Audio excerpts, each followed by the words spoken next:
Muito bem, meus caros, então eu vou explicar para vocês qual é o nosso método, como é que nós vamos desenvolver o nosso método, como é que nós vamos crescer, não é? E chegar no dia da prova com plenas condições de ser aprovado.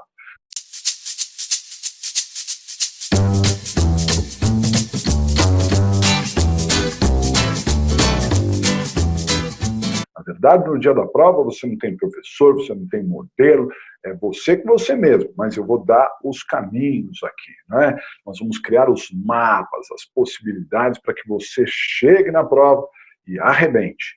Esse é o nosso grande objetivo. Legal? Então, eu vou compartilhar a tela com vocês aqui.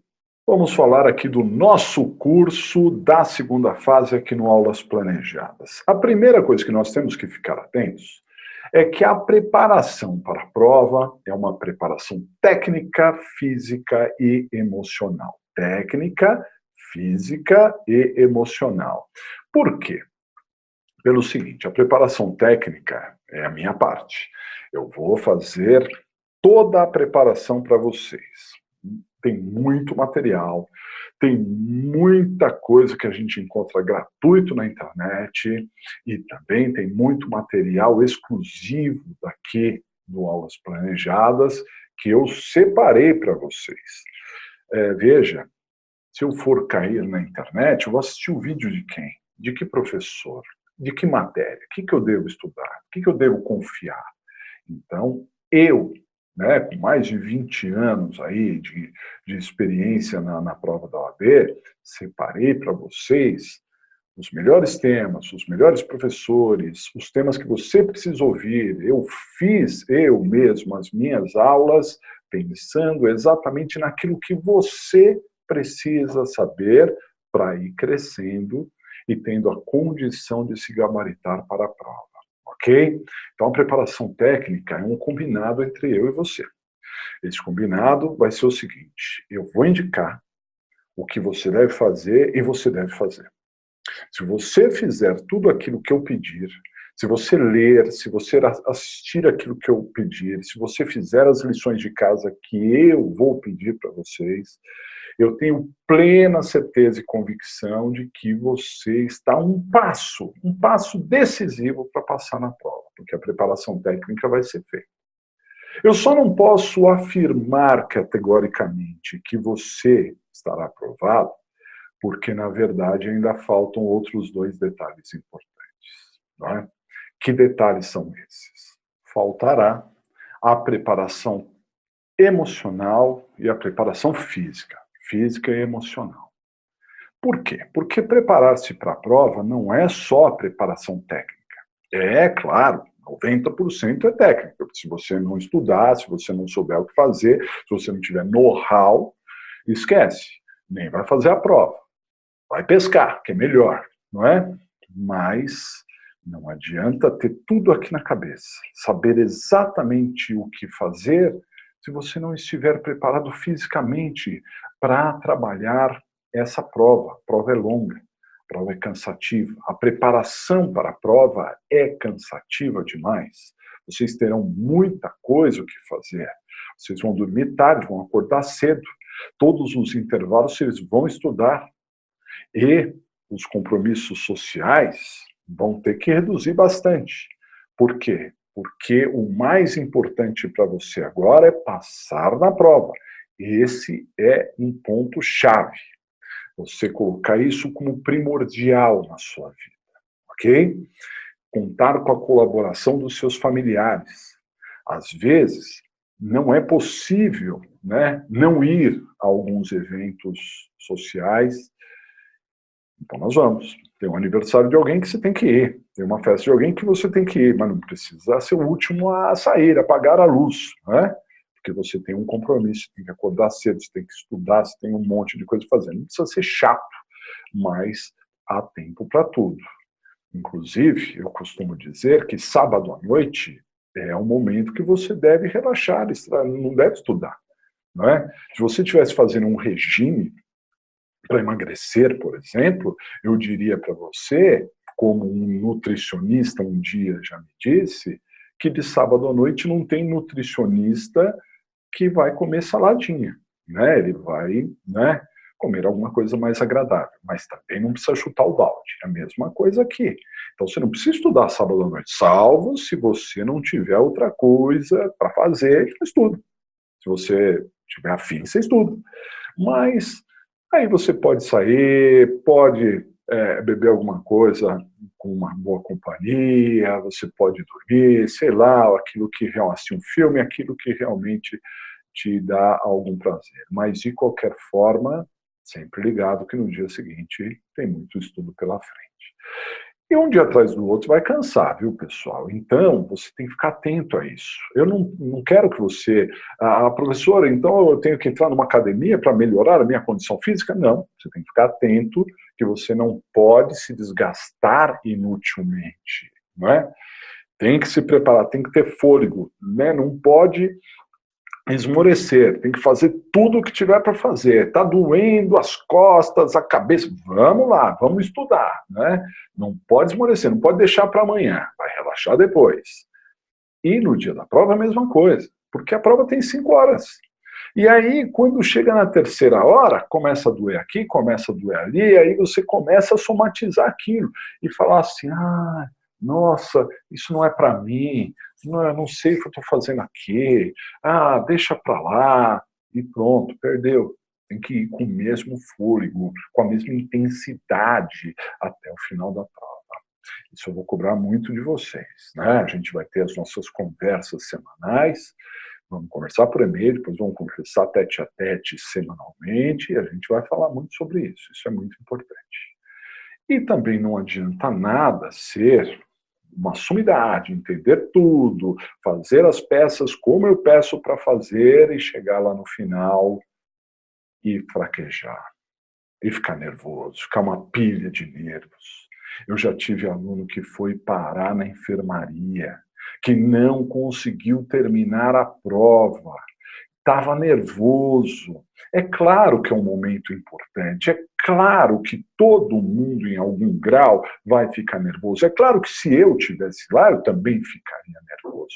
Só que nós temos que ter o domínio. Porque se você ficar nervoso, se você amarelar no dia da prova, você ainda não deve ser advogado. Porque vai ter uma audiência, o juiz vai virar para você e dizer assim, doutor, doutora, tem a palavra. E você vai pensar, que palavra? E agora? Excelência, eu vou atender o telefone. Vou até pegar aqui o meu. Excelência, está tocando aqui o telefone e eu já volto, né? E aí você vai lá e sai correndo? É assim que você vai fazer? É claro que não. É claro que não. Você tem que estar firme, preparado, não é? Você tem que ter plenas condições. Porque se você tiver o medo de não ser aprovado, que é natural, todo mundo quer ser aprovado. Então, a decepção pode ser grande, né? Alguns dos senhores já se decepcionaram outras tantas vezes, sabem muito bem o que eu estou dizendo. Agora, se você não estiver preparado para lidar com as frustrações, também você não vai a lugar nenhum, você não vai ser um bom advogado, porque o advogado se frustra muito. Então, essa segunda fase da OAB acaba sendo uma gangorra emocional. A gente às vezes confia, às vezes não confia, às vezes acredita que vai, às vezes acredita que não vai, esbarra em algumas dificuldades, né? Pega lá um tema ou outro que não sabe fazer direito, o outro vai bem. O importante é que você tenha o equilíbrio necessário de chegar na prova com plenas condições de passar. Saiba, se um dia foi ruim, o outro vai ser melhor. Ok? Certeza isso. Não há madrugada que dure por todo o tempo. Um dia amanhece. Então, se aquele dia você acordou mal, nada deu certo, você está para baixo, achando que não vai dar nada certo, respire fundo e continue. Porque isso vai passar. Você vai se envolver com outras coisas, com estudo, e vai perceber que tem, sim, plenas condições de passar. Então, não esqueça. Preparação técnica, física, emocional. Ok? Bom, vamos seguir aqui. As características da prova, né? Então, a prova, ela é dividida em duas partes, né? Há uma peça profissional, que vocês farão, valendo 5 pontos, e depois terão 4 questões objetivas, né? Que são respondíveis ali, valendo 1,25 cada uma, né? Sendo certo que nessas questões, geralmente, essas questões são divididas em duas partes, uma parte penal, outra parte processual, uma vale 0,60, outra vale 0,65. Eu vou explicar melhor essas questões para vocês. Para ser aprovado, tem que obter no mínimo 6. Então, perceba que não adianta você só fazer a peça e não fazer as questões. Porque se você só fizer a peça e não fizer as questões, tem 5 no máximo e dançou. Não adianta você responder todas as questões se você não fizer a peça. E aí começa um primeiro detalhe aqui, um primeiro pulo do gato que eu quero passar para vocês. Você precisa fazer primeiro a peça. O segredo da prova é você treinar muito a peça. Nós vamos treinar muito a peça, para que você consiga identificar a peça e conseguir redigi-la o mais rápido possível. Porque se você destinar o tempo adequado para buscar as respostas das questões, você as encontrará. O grande problema é que as pessoas perdem muito tempo com a peça e depois deixam pouquíssimo tempo para as questões. E aí metem os pés pelas mãos. Porque imagine que você demore 4 horas na peça. Teve aluno que já falou para mim, professor, a peça eu fui bem. Ah, é? Quanto você tirou na peça? Tirei 4. Oh, foi muito bom, valia 5, você tirou 4, né?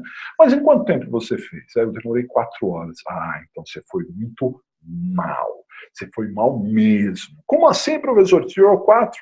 Você deixou 1 hora para responder 4 questões. Sabe o que é isso? 15 minutos para cada questão. Não dá tempo, não dá tempo. E aí o que vai acontecer? Você vai para a primeira questão, vai procurar um pouco, não vai achar, e na ilusão de que a segunda questão vai ser melhor, você vai já pular para a segunda, só que não é melhor. Também precisava de tempo para ela. E aí você fica pulando, dá 1 para 2, dá 2 para 3, dá 3 para 4, e não vai resolver adequadamente nenhuma delas. Perdeu a prova.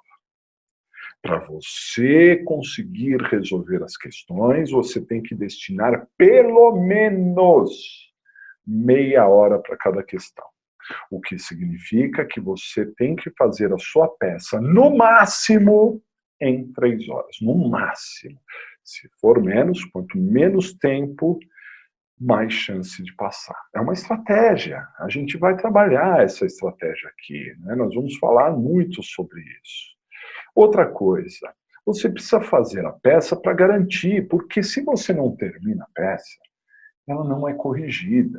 E ainda que você tenha acertado todas as questões, dançou, dançou. Então você precisa terminar, a peça você termina. As questões, o ideal é claro, você não deixar nada em branco. Mas se eventualmente você deixou uma questão em branco, as outras serão corrigidas. A peça não. É tudo ou nada. Então você precisa fazer a peça. Compreendido? Legal? Muito bem. Eu vou passar aqui para vocês diversos vídeos sobre as questões e também muitos outros sobre a análise das peças e como fazer as peças. E vocês vão fazer muita, muita peça. Ok? Vamos lá, tem bastante trabalho pela frente, né? Bom, critérios para avaliação, né? Veja, quando é feita a prova, é anunciado um gabarito, não é? Que nem sempre vai retratar exatamente a pontuação. Realmente, o que dá ponto é o espelho de correção, lá quando é divulgada a prova. E aí eles vão fazer a divisão dos 5 pontos que tem na peça, o quanto vale o quê, né? Uma coisa vale 1 ponto, outra vale meio, outra vale 0,10, 0,15. Eles fazem uma divisão que jamais a gente vai conseguir saber. No que diz respeito às questões também. As questões já é um pouco mais previsível. Como eu disse, geralmente as questões são divididas em penal e processo, uma vale 0,65, outra 0,60, é mais ou menos o que a OAB sempre avalia. Mas mesmo dentro desse 0,65, desse 0,60, há ali algumas divisões, né? Então pode alguma coisa valer 0,10, 0,30, mais 0,20, aí acaba completando 0,60, por exemplo, né? Não dá para saber o quanto vai valer cada coisa, porque nós não sabemos exatamente o que vai cair. Mas tem alguns assuntos que são sempre muito avaliados na prova. E esses critérios de avaliação a gente tem que acertar, tem que saber fazer. Nós vamos basear as nossas aulas também nisso. Por exemplo, aqui eu estou falando da peça e teses adequadas ao problema em questão. Tem que acertar a peça. Não só na peça principal, como nas questões, porque muitas vezes as questões falam, sim, de peças. As questões falam de peça. Ah, qual é a peça para onde manda? Falam, tem várias. E a tese, tem que saber a tese. A gente tem método aqui para saber encontrar as teses, ou a tese principal. Legal? Muito bem, a gente vai trabalhar bastante isso. Que mais?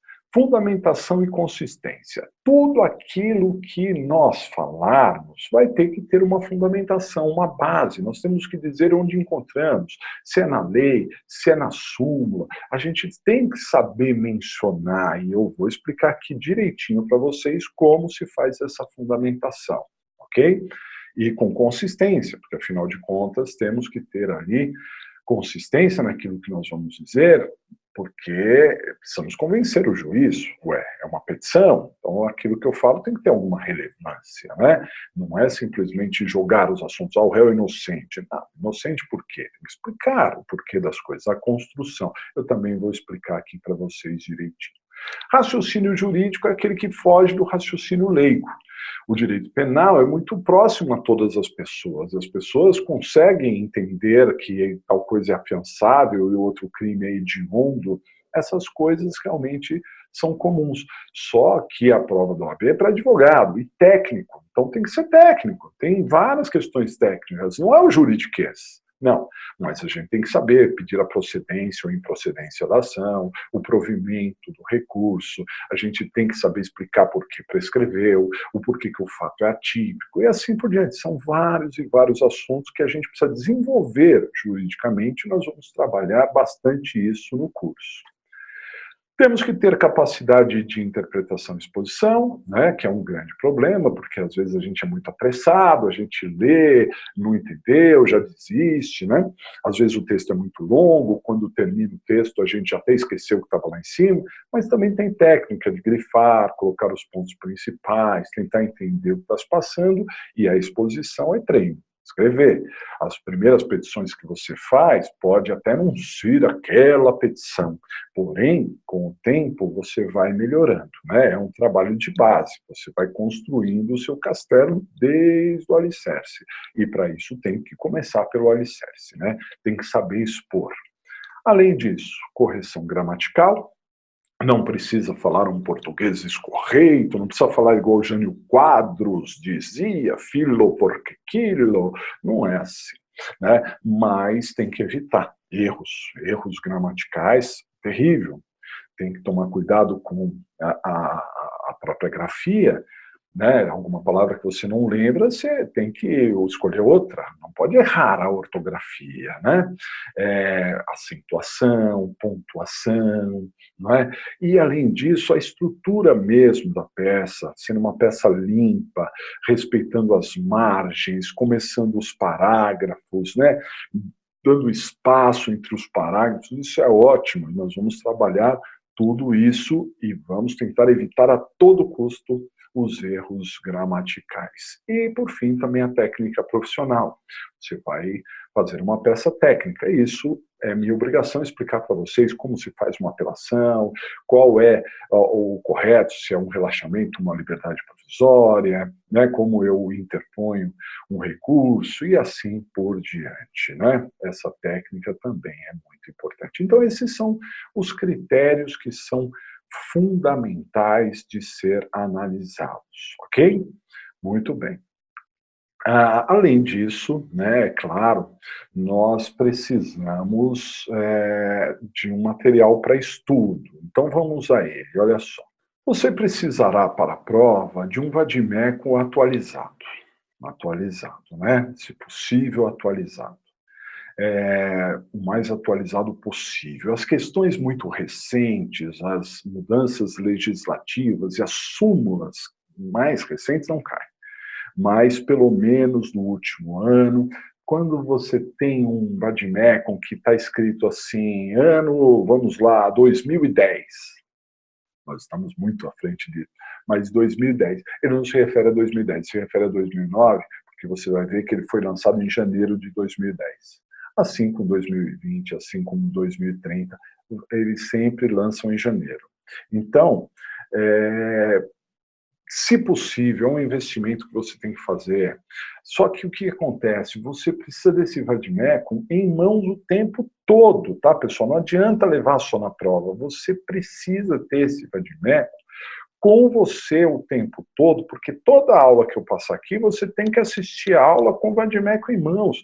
Tem marcação, nós vamos ter várias aulas de marcação do código, nós vamos analisar os assuntos, e aí você vai buscar lá dentro do respectivo assunto, o tema, né? Então tem que ter esse vadimeco e marcando com caneta marca-texto, pode marcar à vontade. E doutrina, eu coloquei aqui doutrina para estudo, você não vai levar na prova, o vadimeco você vai levar na prova. Agora, doutrina você vai ter em casa, né? E vai estudar aquilo que eu indicar. Se você tiver algum livro, pode me perguntar, que eu digo, pode confiar que esse é bom, né? Só para deixar claro, no Vadmec você não pode escrever, tá? Não pode colocar letras lá, você só pode caneta marca-texto, isso é o ponto principal. Nas lições de casa, quando nós pedirmos para resolver os problemas ou as questões, significa que as mesmas devem ser feitas até a aula seguinte. Então, você deve, olha, você tem que fazer, resolva o raio-x do problema tal. E aí eu vou disponibilizar o problema tal. E aí você terá até a próxima aula para poder resolver aquilo ali. Não precisa entregar, só resolver. Para aí você, então, assistir na aula seguinte a explicação daquele tema, né? Por outro lado, quando nós pedimos para entregarem o problema, o aluno terá 3 dias improrrogáveis. 3 dias, tem que seguir isso, porque senão, se eu abrir a possibilidade de entregar a qualquer momento, o próprio estudo, a preparação vai ficar prejudicada. Então você tem 3 dias só, corridos, não importa ali se é sábado, domingo, feriado, dia das mães, não importa o que aconteceu, tem 3 dias para entregar improrrogáveis manuscrito, né? Aqui no Aulas Planejadas tem a folha de provas, logo na primeira aula, você vai baixar, está em PDF, você vai imprimir, e aí você vai fazer à mão aquela peça, e aí você vai fotografar ou vai escanear e mandar para esse e-mail aqui, rodrigo.capobianco@aulasplanejadas.com.br. Eu sempre vou falar com vocês disso nas aulas, né?